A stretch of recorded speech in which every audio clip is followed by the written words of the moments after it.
Isang masayang gabi mga kaabante. Ako po yung lingkod na nag-iisang tigasing tagapagtanong. Your universal online host, Jigo Postolero, para sa programang Kwento Mo Ang Bida, Jigo Live. Kaya sa mga viewers sa worldwide, pangmalakasan po ang ating episode ngayong gabi. Siyempre sa mga viewers natin gusto magpa-shoutout dyan, comment lang po sa comment section at babatiin namin kayo siyempre sa mga tagapakinig natin dyan. So siyempre ito po ang ating mga social media platforms na maaari nyo pong i-share tulad ng Facebook, Instagram, YouTube, TikTok at X na dating Twitter. Hanapin na po ang DWAR, Abante Radio, Abante News Online at Abante Teletabloid. Huwag kalimutang mag-like, follow, subscribe at mag-comment para sa ating pangmalakasang engagement mga kaabante. At i-follow kami sa aming mga social media accounts sa Facebook po, no? DWAR Abante Radio, sa X na dating Twitter, DWAR 1494 at sa YouTube, DWAR 1494 Abante Radio. At sabayan kami napapanood sa Sky Cable Channel 85, Converge Channel 79, Blast TV, TCL Smart TV, K5 News FM at napapanood na rin tayo sa Samsung TV Plus, sa Beautiful Cable TV Incorporated, Pagadian at Parasat Cable TV Incorporated, dyan naman po sa Mindanao. Samantala, ang Abante at Billionaire News Channel ay nasa North America na. Todo-todo na talaga ang paghahatid namin ng mga on point at walang inaatrasang balita dito sa Abante. Dahil kasunod nito ang landmark partnership ng Abante Billionaire Group at Amazon TV. Dahil ang Amazon TV ay ang unang free ad-supported streaming TV sa North America na para lang po sa Asian community. At sa ilalim po ng kasunduan, available na ang Abante at Billionaire News Channel sa mga nakakonect na TV device, mobile apps at web browsers. Talagang di lang tayo pang radyo, pang TV pa. Samantala, abiso po sa ating mga kaabante, pansamantalang naka-off-air ang DWAR Abante Radio, ang amin pong AM radio hanggang March 10. Ang pansamantalang paghinto ng broadcast ay dahil sa renovation ng pasilidad at pagpapalakas ng transmitter power na layong magbigay ng mas malawak na signal coverage at mas malinaw na sound quality kapag muling nagbalik ere. Patuloy pong mapapanood ang mga Abante show sa Abante YouTube, Abante Radio Facebook, TCL, Samsung TV Plus, Blast TV, Amazon TV, Smart TV, Sky Cable Channel 85, Converge 79 at Kapit Bahay App. Ayun po mga kaabante, no? Talagang pangmalakasan ng ating episode. Flash natin ang poster ng ating guest at sabay-sabay natin kilalanin Sir Richard Lance Martinez at alamin ang kanyang kwentong tagumpay sa larangan ng pagkanta, pag-arte dito po, no, sa mundo ng ating entertainment industry. Maya-maya po, makikilala natin si Richard Lance Martinez sa pagbabalik yan ng programang Kwento Mo Ang Bida. Ito po ang Jigo Live. Ang mga opinyon at pananaw sa programang ito ay para sa mga host at guest lamang at hindi sumasalamin sa opinyon at pananaw ng himpilan.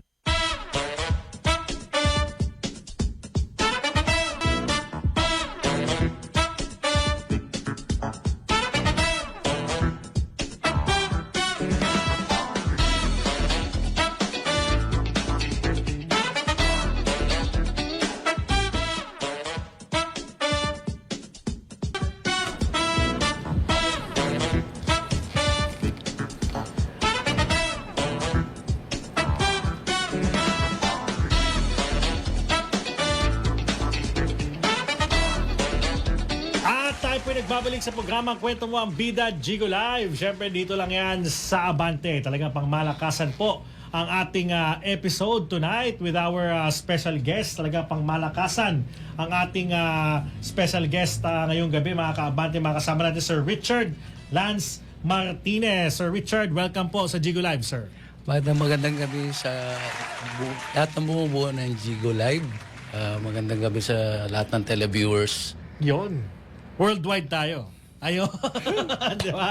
Talaga naman. Sir Richard, ito, no? Siyempre, alam naman natin, makulay po ang naging yung journey dito sa entertainment industry. Pero bago natin pag-usapan yan, ng iyong pagkanta, pag-arte, mga plano pa, no? Sa iyong karera, pag-usapan muna natin ang bahagya, ang iyong childhood. Kumaga ito balik tanaw, no? Ano-ano ba yung mga hilig mo noon? Yung mga tinatawag nating mga nilalaro, pinapanood sa TV, mga pangarap mo nung bata ka. Kwento mo kami about your childhood, sir. Ito kasi, Jigo, naalala ko yung mahilig ako acting. Uy, bata pa lang. Tsaka, siyempre, passion namin yung pagkanta. Bukod doon, mahilig ako sa mga acting. Minsan, pag nanonood kami ng mga drama, sabi ko sana, isang araw, Pakalabas. makalabas din ako sa TV na yan. Oo. So, nung bata ka, mahilig ka sa mga role play, mga ganyan. Mahilig No? na Yung mga mahilig tipong ako yan. bahay-bahayan, na pagdaanan mo ba yun? Yung mga ganon? Anong role mo dyan sa bahay-bahayan? Yung mga, minsan nagtatago-taguan kami. Oo. Sa bahay-bahayan, anong role mo? Tatay, kuya, ano? Kuya, Kuya na lang, ha? Kuya. Oo, para mabait lang, no? Pwede, Yeah, pwede. para mabait. Tapos tagu-taguan. Yung mga Tago na yun. laro noon kasi talagang priceless to kung titignan natin eh. Kasi Yes. you're gonna think of it, napaka physical ng mga laro noon. Papawisan ka, maaarawan ka, maiinitan ka, pero masaya yung samahan. Ano yung mga hindi mo malilimutang alaala nung kabataan mo na sa laro? Pag-usapan natin sa laro. Mga laro yung ano ba yun? Pato ba ang tawag doon? Yung binabato yung tsinelas. binabato yung tsinelas. Compreso. Tumbang preso. Compreso. yun naalala ko noon eh. Yun ang mga masayang alaala, tapos patibayan ng ng tsinelas, di ba? Pasarili ko kami sa ulan. Yan, no. Ngayon parang biyara tayo makakita. Nagbabatuan kami noon yung mga ka-batchmate ko noon, yung when I was in grade school pa talaga. Saya, di ba? Saya. Priceless na parang hindi mo mapagpapalit kaya sabihin mo nga high-tech na Sobrang yung nakakamiss yung mga- technology sa ngayon, di ba? Oo. yes. So, how about yung mga napagdaanan mong mga pinapanood? Ano yung mga paborito mo niyan? Paborito ko noon yung mga pelikula ni Fernando Po Jr. Action! Yung mga action, barilan nun eh. Pagka may nagaganon, Sali ka na rin. sali na rin kami eh. Minsan nag-anoan kami, bibiroan kami ng mga Kalaro, no? Kalaro mo na, tara tayo na, baring-baring. Balang araw, no? Masubukan. Pero itong pagkanta, sabi mo kasi, di ba, nasa puso mo na yan. Nung bata ka, ano-ano yung mga kantang nag-inspire sa'yo na makahiligan mo ang music? Kasi during that time, nung medyo late 90s, 80s, mahirap maging fan ng music kasi una sa lahat, kung hindi ka mayaman, wala kayong radyo. O minsan wala kayong cassette. Yung mga ganyan, di ba? Yes, So, yes. ang hirap. Kung may radyo naman kayo, sa talapihitan ka asa sa FM na mapakinggan mo yung music mo. Minsan, patapos na. Hihintay ka ng isang oras para mahanap mo sa ibang istasyon. Yes, yes. Paano yung struggle during the time? Ay, yung panahon naman lang kasi noon na medyo kasi 'di ba parang hindi tayo upgraded sa Ang ginagawa ko noon yung mahilig ako pag nakarinig ako ng mga songs na favorite, lalo na yung mga oldies. Mahilig ako sa mga oldies eh. I love talaga yung mga oldies songs. Ano mga genre? Sino yung mga genre noon sila Ako kasi Frank Platters Sinatra, ako eh, Platters, Frank Sinatra, Beatles. Yan. Yan, Paul Anka, Mga Engelbert, Tom yan, Jones. Tom Jones, oo, Engelbert. Mahilig ako sa mga genre na yan. Kasi iba siya parang malt na parang timeless yung di ba? Yes, yes. Oo. Na pag oras na napakinggan mo talagang yung kakaiba siya na parang nagdadala sa akin ng parang very affected to me na yung lyrics niya, yung linaw lyrics niya. tumatago sa puso, di ba? Meaningful talaga yung niya. Correct. Kasi compare sa mga songs na basta ako I really love mga oldies, mga 80s songs. Mga classic, Mga di ba? classic. Yan talaga, oo. Yan yung mga timeless na tinatawag. Yes, mga timeless yung mga Engelbert, meron pa yung Bread. Yung Bread. Bread, yeah, no? yeah. If everyone... Bread, Diba? Bee Gees. Yan, Bee Gees. Yan. How deep is your love? yung parang kahit pakinggan mo sa Yes. ngayon, parang hindi siya baduy, no? Hindi. Parang, ayos Ewan ko pa lang rin sa siya, iba, eh. basta ako. Ako din. Yan din ang genre ko. Niyan. Panapan ako ng mga ganyan. Pag naririnig ko yan, Laid back, di ba? Yeah. Okay, yan muna. Oo. yan, kasi gustong-gusto ko talaga na yung marinig yung mga songs ng Correct. Yung mga dati, yung mga Only You can make. Iba, no? Iba talaga ang dating, Pati yung timbre. Iba yung timbre, iba yung dating, tsaka hindi ko naabutan yung mga panahon nila, pero Grabe yung grabe music. talaga. Oo, talaga. talagang napaka-relatable. Sobra talaga yung dating sa akin talaga. Oo, sobra talagang yung mga You got the magic touch. Hindi na alam ng mga prod natin kasi Kaya pag narinig ko yun, minsan, when I was in grade school, minsan talagang pagka magpe-prepare ako going to school, talagang pag ting umaga, pagka pihit mo ng yun talaga, di ba? Yung only you. Ang saya, no? Oo. So, nung time na yon, nahilig ka sa mga magagandang, naabutan mo yung magandang era, no? Ng music. So, paano mo nasabi na parang pwede mo rin itong kantahin o pwede ka mag-perform or you have the talent? Kailan mo natuklasan yan? Ako kasi, nagkumanta ako ng, when I was 16 na ako, naging... Medyo binata na. Oo, parang kasi natatandaan ko pa noon na namasukan ako sa isang restaurant noon, parang part-time job ko. Every time na makakarinig ako sa mga professional singer, nililista ko pa yung mga title noon. Para ma-save mo, tapos mabili mo. Tapos may -1 pa yung cassette tape, mga ganun. Tapos, siyempre, you should have to memorize the lyrics, di ba? Para masabayan mo. Para masabayan mo, mabigyan mo ng justice yung song. Talagang ko siya talaga na kantahin. Kaya mahilig talaga ako sa mga kanta na, yun nga, yung mga oldest, mga favorite song ko yun. Yung mga 80s. Yan ang maganda, Yung mga alam ko nung araw may multiplex kung tawagin eh. Multiplex. Yung parang may boses muna. May boses muna, may guide. Para may guide ka, tapos para may pipindutin ka sa cassette mo para maging -1 siya, di ba? Yes. Wow! Yun ang mga mabangis nung araw eh. Ngayon, i-search mo lang sa internet, -1 ni ganito. Ando na. Lahat. Title na lang, no? Tatype mo na lang yung title ng kanta. Unlike noon, di ba? Talagang grabe yung struggle. Tapos rewind, literal, i-rewind mo talaga yung yung literal cassette. na i-rewind mo pag medyo nagka-problema pa. Ako po. Ayun na nga, di ba? Pero syempre it helps you na, kumbaga, dun sa time na nagtrabaho ko sa isang restaurant, na balang araw gusto mo rin mag-singer kasi yun nga, nakaka-encounter ka ng mga live performer, nililista mo yung lyrics, yung mga ganyan, no? Yes, sir. Napaka-memorable sa akin nun. Tsaka natatandaan ko pa nun na hindi ko alam kung ano pa sila ngayon. Basta nag-serve ako ng parang, syempre na may pain ako nun na parang sinabihan ako na hindi yun magiging singer, hindi ganito. Bakit? Ba't ka naman sinabihan ko na nagkatrabaho ko lang naman? Nag-serve ako kasi nun na yung mga food, like yung mga sizzling food. Parang, nung time na yun, kasi hindi ko pa alam na mainit yun. Nung sinerve ko sa kanila, syempre, nakapokus yung attention ko doon sa singer. Sa singer, tapos nabitawan ko yung sa harapan nila. Tapos bigla akong parang, hindi naman siguro, yung parang pinagalitan ako na parang, siyempre, aminado naman ako na nagkamali. Negligence mo na lang kung hindi ka nakatutok dun sa ginagawa. Yes. Sabi ko, pagbubutihan ko na lang na, sabi ko, ito na lang magiging parang, siyempre, kung hindi ka nagkakamali, hindi ka matututo. Tama. Kumbaga sa madaling sabi, madadapa ka muna bago ka matutong lumakad. Totoo. Pabangis dyan. At syempre, sa pagbabalik natin mga kaabante, alamin naman natin yung pagtahak, unti-unting pag-abot ni Richard Lance Martinez sa kanyang mga pangarap dito sa ating entertainment industry. Sa pagbabalik lang yan ng programang Kwento Mo ang Bida, ito po ang Jigo Live.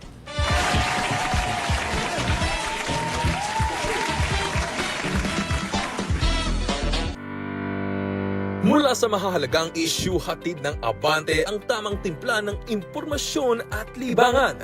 5 p.m. Teletabloid, 6 p.m. Agenda, 7:30 p.m. Sports Now, 8:30 p.m. Show Best, 9 p.m. Politico Nightly, 10 p.m. Jigo Live, 11 p.m. Telebabe. Mula balita hanggang entertainment, ang Abante kasama mo.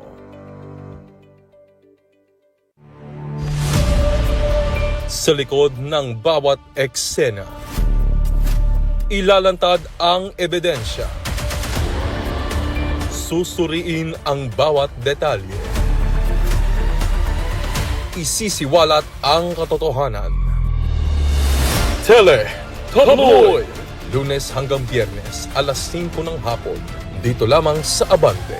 Kasama mo. Kailan mo masasabi kapag ang isang guy ay titikman o tatakpan? Syempre kapag yung grabe, mainit talagang makatingin. Ganon. Ay, ang lakas maka-attract na parang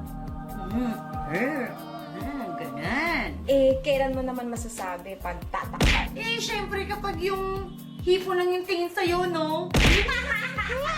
Kaya naman kung gusto nyong marinig ang aming kwentuhan na walang tinatakpan, Watch lang kayo dahil ipapatikim namin ito sa inyo.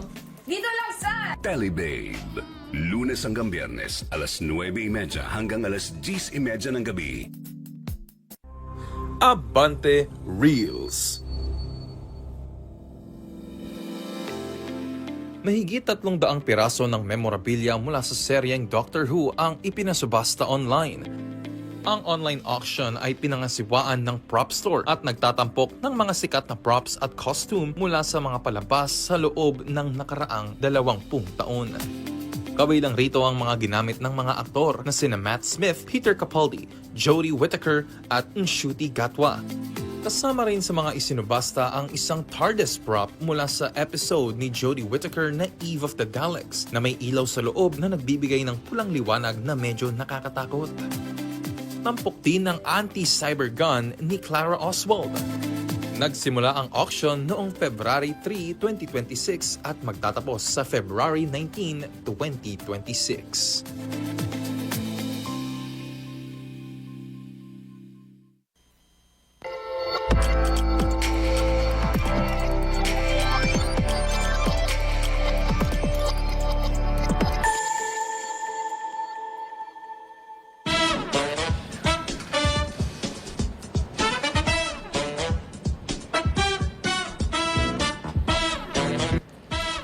At tayo po nagbabalik sa programang Kwento Mo ang Bida. Ito po ang Gigo Live. Siyempre kasama pa rin natin si Richard Lance Martinez para pag-usapan naman yung kanyang mga milestone, no? Mga ginawa niya para unti-unting maabot ang kanyang pangarap sa pagkanta, pag-arte dito sa entertainment industry sa bansa. So Richard, pag-usapan natin kasi nabanggit mo kanina na yun na nga, di ba nagtrabaho ka sa isang restaurant, nabitawan mo yung sisling, nawalan ka ng pag-asa. So papaano na ang buhay mo simula noon? I mean, papaano mo naman na inabot itong entertainment industry na medyo mahirap itong abutin pero may mga nakita tayong footages off-air ni Richard na talaga lumabas na siya sa mga pelikula nung araw pa at hanggang ngayon. Richard, ano? Nag-start kasi yun yung nung nag-serve ako noon, tapos nagalit sa akin. Sabi ko, hindi ko naman po sinabi. Sabi ko, sir, paumanin naman po, sabi ko, patawad po, sabi ko, kasi hindi ko po sinasadya. Wala po akong intention na Tama. na Matapunan kayo. matapunan yun. Di ko alam kung maano po kayo sa akin kasi ako po yung may kasalanan. Nakapokus po kasi ako doon sa Kumakanta. yung kumakanta. Gusto ko po kasing maano yung title ng songs. Kaya simula nung time na yun, and then mga ilang days sinabihan na ako nung may-ari nung pinapasukan ko na parang hindi na niya nga ako pinapapasok. So parang nadismaya siya, parang gano'n, no? Parang nag-ano na lang ako sa sarili ko na sabi ko, hindi pa naman dito natatapos yung pangarap ko na. Kaya nag-start nagpondo na ako ng mga songs na sabi ko sa kapwa singer ko na yun nga yung iniidolo ko na kumakanta na. Sabi ko, paano po ba magpondo ng mga kanta? Kailangan mo ganito, ganyan. Pag nag-audition ka sa isang bar, pag nag-audition ka sa isang lounge, mga ganun nakakantahan mo. Kailangan may mga pondo ka ng mga oldies song, mga standard song. Yan kasi ang importante. Kasi pag pinakanta ka nila yan, tapos hindi mo alam, hindi ka nila tatanggapin bilang singer. Okay. Tapos Simula nung nagpondo ako, paano mo ginawa yung pagpondo pala? Yun ang magandang malaman. Paano? nag-research ako sa sarili ko ng mga, pag nakikinig ako nun sa radio, tinatandaan ko na ganito, sinusulat ko, nagte-take note ako, sabi ko ang title nito. Tapos, Wala pa namang internet no? Parang Wala pa, hirap, no? napakahirap talaga. Song hits ata. song hits yan, song hits. Yeah, song hits. So napakahirap hanapin no na sa atin, sa hindi napakadaling dahil ang hirap talaga eh.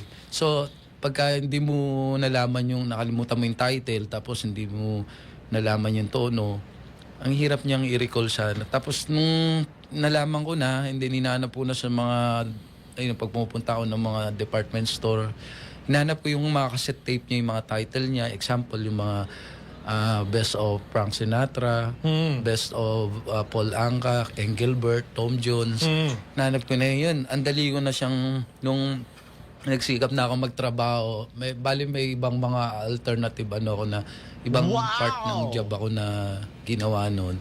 Nag-waiter ako noon sa mga fast food, tapos inipon ko yung mga kinikita ko, tapos binibili ko po siya ng -1. Grabe, no? Talagang sariling sikap sa madali. Walang mapabili ako ng -1 kasi kailangan ko talagang every bit na kailangan mo, pinagtrabahuan mo pala. Yes. Oo. Wala po kasi kaming ganong niya eh. Bali, lang kami, yung parang, hindi naman po kami talaga mayaman nun. Talagang yung buhay namin nun talagang Sapat lang, may kaya sapat lang. po Oo. talaga.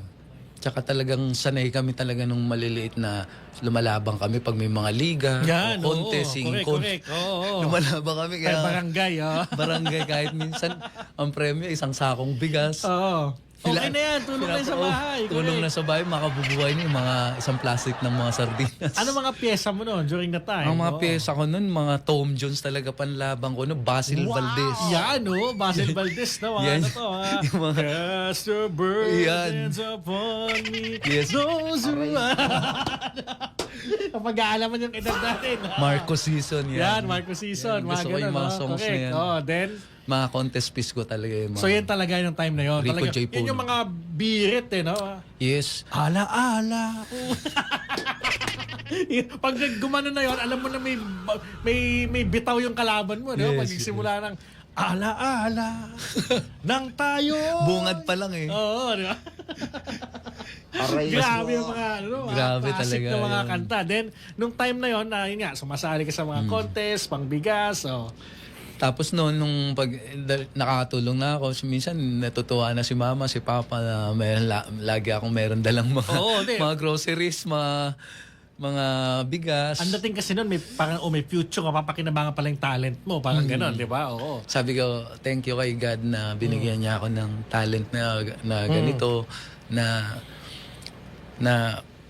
yung nagagamit ko hanggang ngayon. Kaya nagpapasalamat ako sa Panginoon. Correct. Oo. Talagang binigyan niya ako ng ganitong biyaya na talento. Tama. So, nung naipon mo na yung mga nakapondo ka na ng mga performance, mga kanta, paano na dumami yung gig mo sa pagkanta during the time?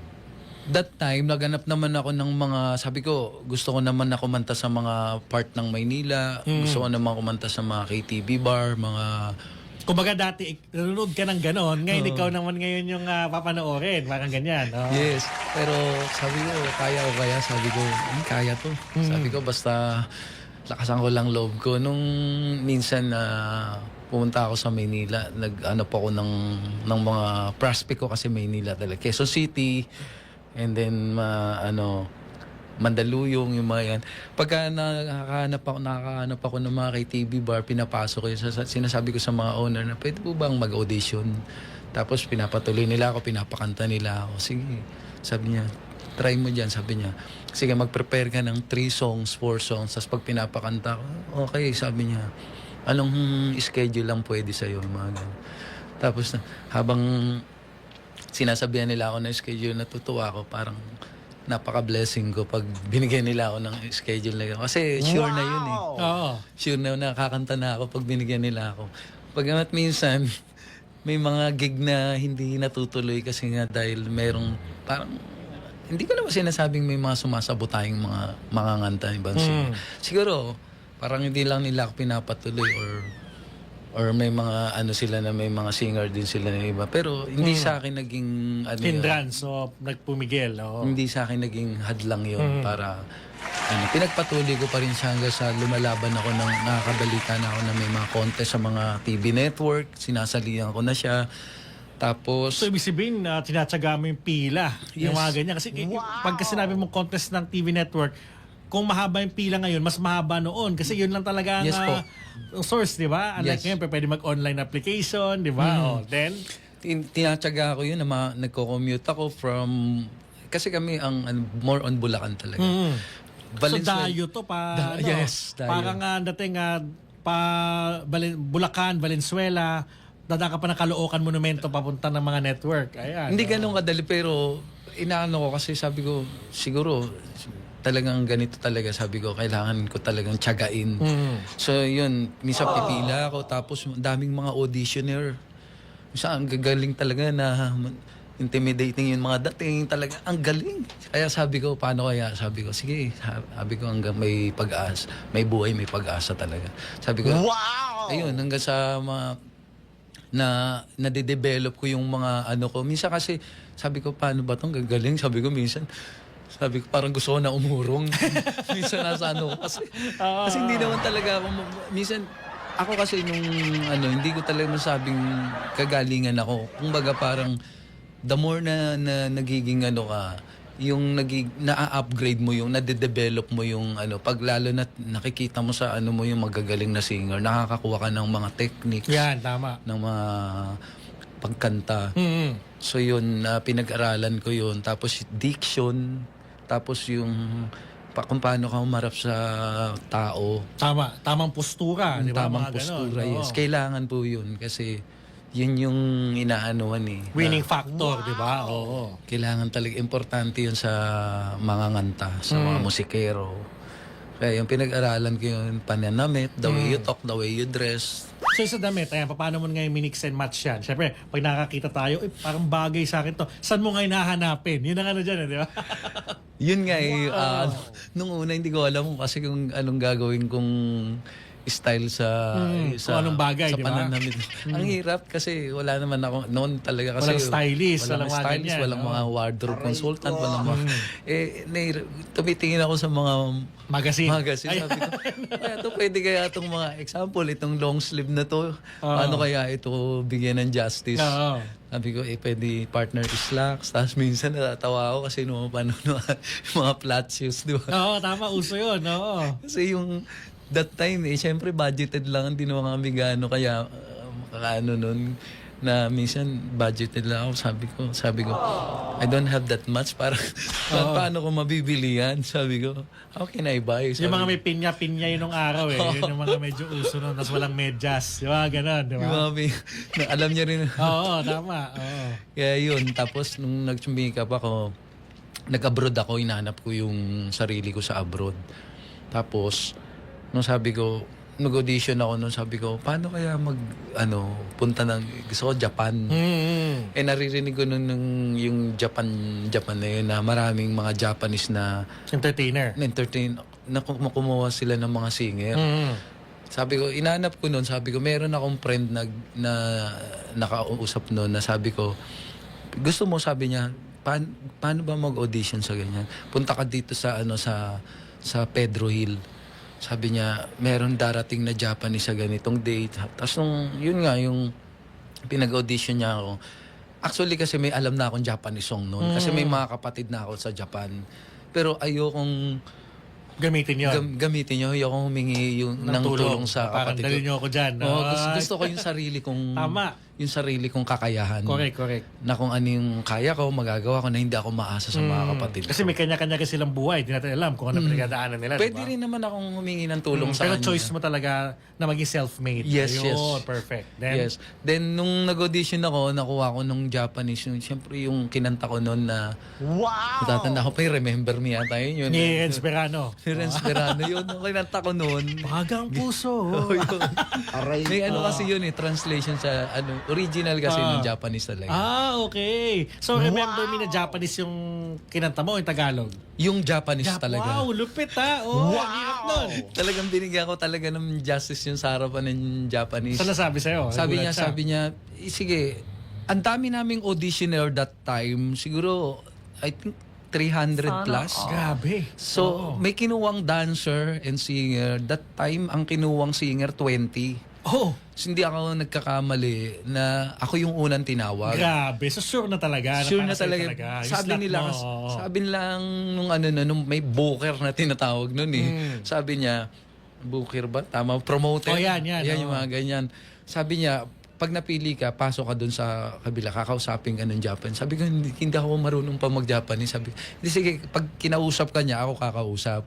Tapos yun, yung nagkwentuhan, tinanong niya yung kung ano yung status ng buhay ko dito, kung meron kasi may mga requirements din nun, yung mga ARB na tinatawag. Yung ARB, Artist Record Book. Tapos yung mga, ano ba yun, yung parang ano siya blue card na ano, mga card pa nun nung time na yun, yung academic skills kung dumaan kami yun. Wala namang problema nun. Tapos nung nakapasa kami, tapos sabi niya, may manager ka ba? Sabi niya, wala akong manager. Freelance ako, sabi ko. Tapos sabi niya, magkano ba yung budget mo? Tapos yun yung budget ko nun. Kasi yung budget ko nun, pag first timer ka talaga nun, talaga, ang budget ko nun. Kasi pag freelance ako, malaki na yung 1,500. Tapos yung diniman ko sa kanya yun, umokay naman yung Japanese. Tapos nung umokay yung Japanese, yun na, yung Prinasis na yung visa ko. Tapos mga 2 weeks lang siguro, may dumating na mga papers. Pinatawag ako yung promoter na, yun nga. Tuloy na yun. Tapos, and then nung prinasis na yun, dumating yung eligibility ko. Tapos yung may mga medical na. Tapos yun, natutuwa ako nun. Nakuha ko yung mga cash advance ko. Binigay ko sa mama ko. Sarap, di ba? Iniwan ko sa kanila. Tapos that time, doon na nag-start yung Na-establish mo na. Nag-abroad na ako. Nagpatuloy kasi ako sa Japan. Doon ako naka-base matagal bali. Pero before, yun nga yung kumakanta ako dito, may mga lumalabas din ako sa movie noon. Tapos nananalo ako sa mga TV network. Tapos pinagpatuloy ko lang siya ng kahit naka-base na ako sa Japan, pag umuwi lang ako. So kada uwi mo na may ilang buwang bakasyon, sumasali ka pa rin? Nagbabakasyon ako ng 3 months, tapos tinatawagan ko yung meron ako tinatawag ng mga booker Yan, may project ba tayo dyan? May project ba tayo dyan? May mga provincial show ba tayo dyan? May mga mall tour ba tayo dyan? Or mga guestings, mga TV guestings.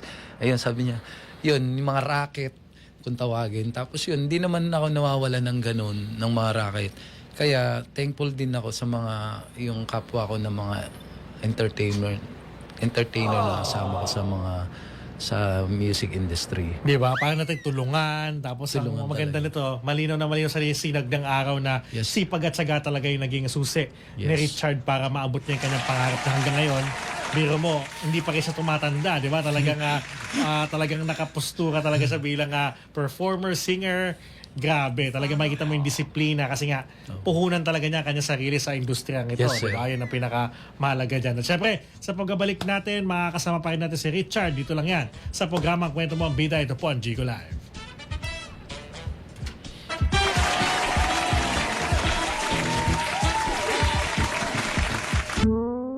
Boring. Komplikado. Masyadong seryoso. Let's set the record straight. Sa For the Record, babalikan natin ang pinaka-importanting mga balita sa nakalipas na linggo. Viral moments, political tea, lahat babalikan. With memes, Gen Z commentary, at konting tawa. Para di ka stress after.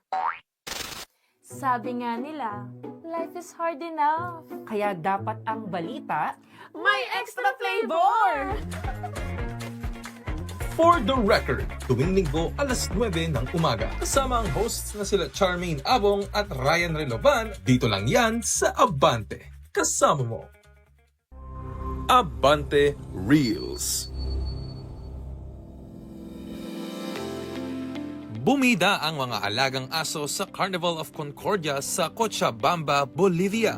Ang okasyon na tinuguri ang mascot parade ay bahagi ng Corso de Corsos na nagtatampok ng mga aso na naka-costume.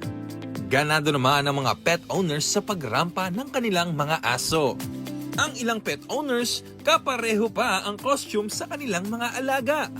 Merong mga aso na naka-costume bilang butterfly. Bida rin ang mga naka-costume ng preso at payaso. Agaw eksena naman ang aso na may pasan na hotdog stand. Layon ng okasyon na isulong ang pet adoption at pangangalaga sa mga aso sa komunidad. Ang Carnival of Concordia ay hudyat ng pagtatapos ng serye ng mga karnival sa Bolivia.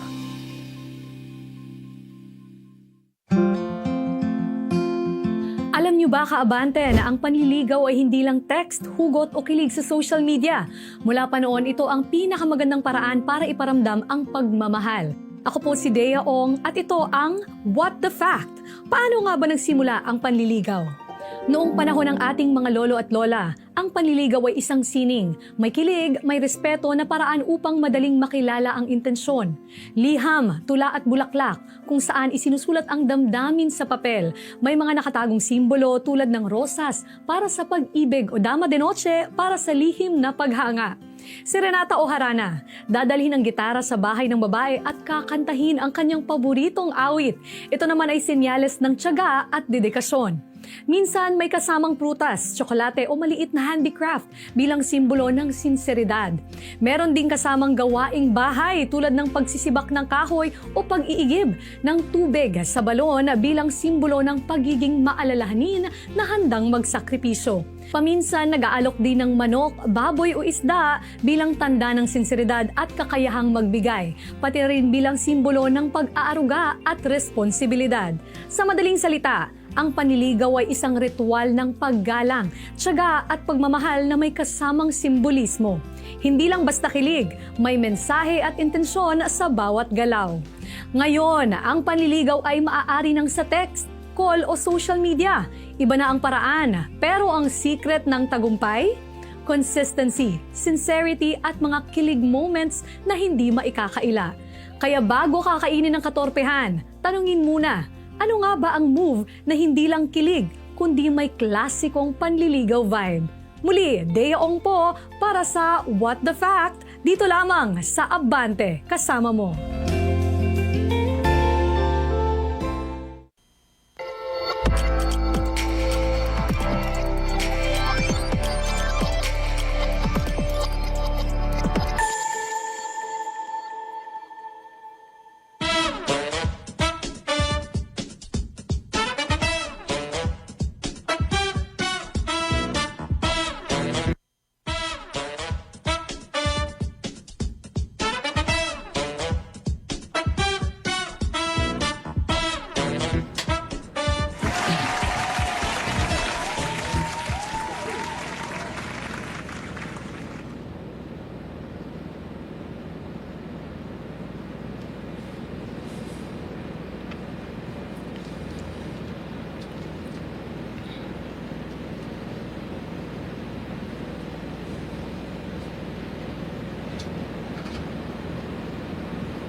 Wow!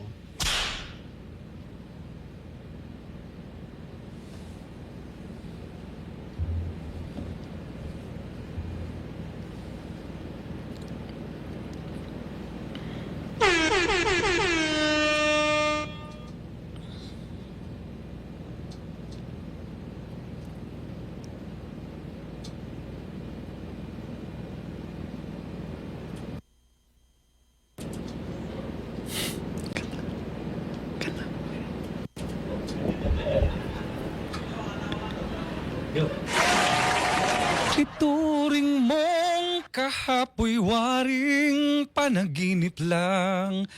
Ang bukas pangita ini ang ganday sa isip lang. Kung bawat ngayon mo sa'yo ay laging sulit lang.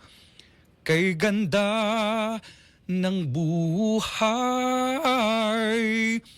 bukas mo'y matibay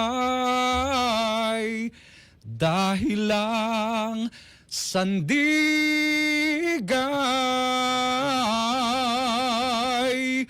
ngayon.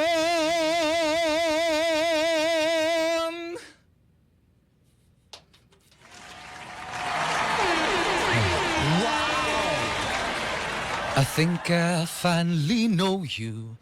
I can see beyond your smile. I think that I can show you that what we have is still worthwhile. Don't you know the love just like a thread that keeps unraveling, but then it ties us back together in the end. In your eyes, I can see my dreams' reflections in your eyes. From the answers to my questions in your eyes, I can see the reasons why our loves our lives. In your eyes, we're drifting safely back to shore. And I think I've finally learned to love you more. Ayun, palakpakan natin. Richard Lance Martinez. Grabe, talagang napaka-timeless. No? Paano mo iniingatan ng iyong boses? Siyempre, all throughout the years, siyempre, pwede magasgas yan, magbago. Paano mo na-maintain? Kasi hindi naman kasi ako umiinom. Tsaka hindi ako naninigarilyo. Ayun, nalambisyo.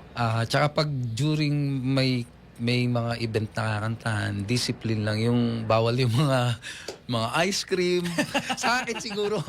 Pero hindi ko Tama sinasabi naman, sa iyo. correct. Bawal yung mga malalamig na tubig. Kumbaga sa sarili mo lang na technique. Parang Technique ganon. yun. Oo, tama. Kasi, siyempre, pagod yung voice mo tapos inuman mo ng mga malalamig. Ay, mahirap yan. Mahirap po. Correct.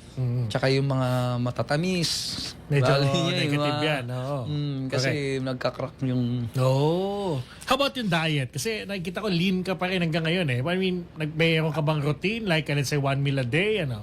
Ako kasi, pag natulog kasi ako, 8 hours. Pinaka-maximum ko yung 8 hours. And then, pagka gabi na, yung pag lalo na sa pag nagugutom din ako.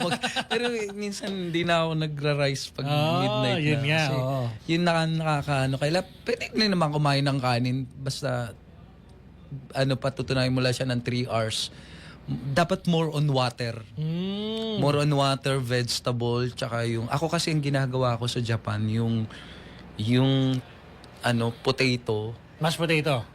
No, yung potato, ilalaga ko siya, iboboil ko siya sa water. Oo. Tapos kakainin ko siya ng wala yung salt. Oh. Wala siya pinaka-kanin. So parang kamote style ha? Oh, Yeah. Di ba kamote ginagano, di ba? Yes. Oo, tama. Yun na yung pinaka-kanin ko. Kaya lang minsan nasusobra nila parang pumapayat ka masyado na Kailangan din natin ng carbohydrates na yung kanin. So you Basta- mean to say, ito si patatas, parang din naging fat burner mo sa madaling yung sabi? patatas saka yung nilagang itlog, Oo. tapos yung saging na saba, ilaga yun. Galing, no? Oo. Malakas yun pala. siya, bali kasi, siya katumbas na rin siya ng carbohydrates, pero siya, healthy siya.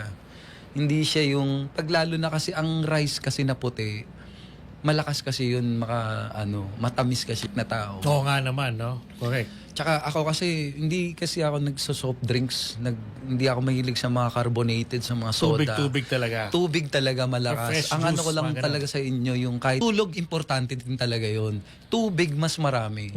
Kaysa sa yung mga ibang may mga kulay So at juice. your age, wala kang maintenance, wala kang mga gout. Wala po ako noon. Pero lahi po namin noon, iniingatan ko po yun. Oo, Para sa tama. papa Kasi ko yun. baka isang maling maaliw ka lang sa masarap na maalak. tapos mahilig ka. pa naman po ako, Jigo, sa mga gata-gata. Yan, Yung oo nga. kasi no? malakas maka-uric acid, Correct, di ba? correct. Pero nakakatuwa mo yung discipline, no? Nagagawa ko Madaling talaga. sabi. Lalo na pagka gising mo sa umaga, empty stomach. Ang ginagawa ko, ipakukulaan ko yung water. Tapos iinom ako ng bago ko mag-meal ng breakfast, bago ko i-take yun, 30 minutes muna, empty stomach, iinom ako ng 1 glass water. Gawin mo yun ng 6, basta sa akin ang ko doon, proven and tested ko na siya. Napaka niya talaga, ang niya sa katawan, normal yung mo, lagi akong yung Bowel movement. bowel Oh, movement yun, mo, normal. normal. oh. Minsan pa nga, pagkakain, tunaw kagad. Sobra, no? Kasi malinis yung track. Malinis yung track. Ayun, di ba namin natin natutunan kay Richard. So Richard, ano na lang mabibigyan mong advice sa mga gusto kang tularan na kumbaga kahit sabihin natin na hindi ganun kadali ang buhay, di ba may mga pagsubok, pero kailangan natin maabot ang ating mga pangarap like kagaya ng ginagawa ninyo sa ngayon? Nabibigay mga advice sa mga kababayan natin na gusto kang tularan? Ano lang, may advice ko lang na ano lang, enjoy your life lang. Tapos, syempre, sikap at tiyaga, magtrabaho tayo. Syempre, wag nating asahan yung mga taong, wag tayong mag-disturb ng ibang tao. Talagang Sa atin lang. Sa atin lang, paghirapan natin. Mas maganda pag pinaghirapan natin. Tapos, importante, syempre, hindi naman tayo bumabata. Kailangan natin ng savings. Syempre, hindi din natin alam yung mangyayari sa future. Kasi, di ba, before yung pandemic, di naman natin alam na mangyayari. Correct. Kaya sa mga plano natin sa buhay, pagandaan natin yung future, yung hinanap. Tapos sa mga singer na kagaya ko, yun nga na huwag kayong susuko. Kumbaga, hindi nyo pa time ngayon. Halimbawa, ngayon, nagsisikap kayo na nagpupursige kayo. Supportive naman ako sa mga kapwa ko singer na manganta, lalo na yung nagsisimula pa lang. Pagpatuloy nyo lang. Never stop singing. Kasi lahat naman tayo, yan ang pangarap na maging pangarap natin na someday na makita tayo sa television, na kumakanta tayo doon. Basta mahalin nyo lang yung trabaho nyo. Yung trabaho nyo, yun ang magbibigay ng benefit sa inyo. Dedicated ka lagi sa trabaho mo. Lagi kang on time sa oras. Wala kang sinasagasaan. Marunong ka makisama. Very well said, Sir Richard Martinez. So, batiin nyo na po lahat na gusto yung batiin at pasalamatan at mag-promote na po kayo ng inyong social media page, upcoming songs. Go ahead po. Paki-follow nyo po ako sa Instagram. I'm Richard Martinez. Tapos sa FB page ko, Richard Lance Martinez. Sa YouTube ko, Richard Martinez Official. Ayun, supportahan natin yan. Diyan kayo nag-upload ng yung mga covers, mga kanta, di ba? Yes. Supportahan natin Sir Richard Lance Martinez. We wish you nothing but the best, sir, na maabot niyo pa yung mga gusto niyo pang maabot, because I know hindi pa kayo natatapos, no, sa pag-abot sa yung tagumpay, no? Yes. Ito sa pagiging singer, pagiging actor, who knows, di ba? Kung ano pa ang mga mangyayari. So we're watching out, Sir Richard Lance Martinez. Mabuhay kayo and have a good night. Sana nag-enjoy kayo sa ating programa. Maraming salamat sa Jigo Live, mga kaabante, bilyonaryo, yan. Thank you so much sa lahat ng televiewers. Supportahan niyo po ang Jigo Live. Thank you. Thank you so much po. Siyempre kay Lolo Mike Diso, thank you so much din, no, for the wonderful connections, no, sa mga guests nating pangmalakasan. So thank you so much po sa lahat ng viewers worldwide. Sunod na po ang Telebabe with Telebabe Amy Sebastian and Bebe Jane dito lang sa Abante. Ako po ang lingkod, ang nag-iisang tigasing tagapagtanong, Abante Primetime King, Jigo Postolero, para sa programang Kwento Mo ang Bida, Jigo Live. Thank you so much.